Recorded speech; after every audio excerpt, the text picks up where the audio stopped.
نبی علیہ السلام کے پاس ایک غریب آدمی آیا تھا، ابو داؤد میں حدیث ہے، جس کو حضور نے کہا تھا تیرے گھر میں کچھ ہے؟ اس نے کہا جی ایک بوری ہے اور ایک پیالہ ہے صرف، وہ کچھ بھی نہیں۔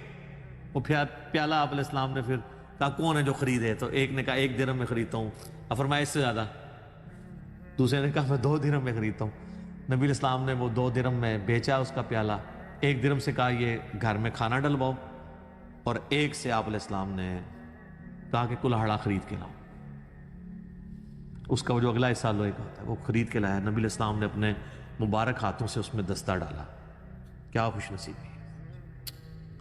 پھر آپ نے کلاڑا دیا اور آپ نے فرمایا کہ جاؤ جنگل میں لکڑیاں کاٹو اور مزدوری کرو، اس کے ذریعے بیچ کے تو اپنے آپ گھر والوں کو کھلاؤ، اور الفاظ ہیں 15 دن تک تم نے مجھے اپنی شکل نہیں دکھانی۔ یہ نہ ایک دن جیسا یہاں بھی ڈاکٹر سے لوگ دوائی لیتے ہیں، اگلے دن ہی پہنچ جاتے ہیں ڈاکٹر صاحب رام نہیں آیا۔ آپ نے 15 دن مجھے شکل نہیں دکھانی، 15 دن محنت کرنی ہے۔ وہ 15 دن بعد آیا تو 10 درہم تھے اس کے پاس، ٹھیک ہے، اس نے اس میں سے کپڑے بھی خریدے، کھانا بھی اپنے گھر والوں کے لیے خریدا۔ پھر نبی علیہ السلام نے اس سے کہا کہ کتنا بہتر ہے، اس سے بہتر نہیں ہے کہ تم لوگوں سے یعنی مانگتے پھرتے، اس سے بہتر نہیں ہے کہ تم اپنی کما کے کھاؤ۔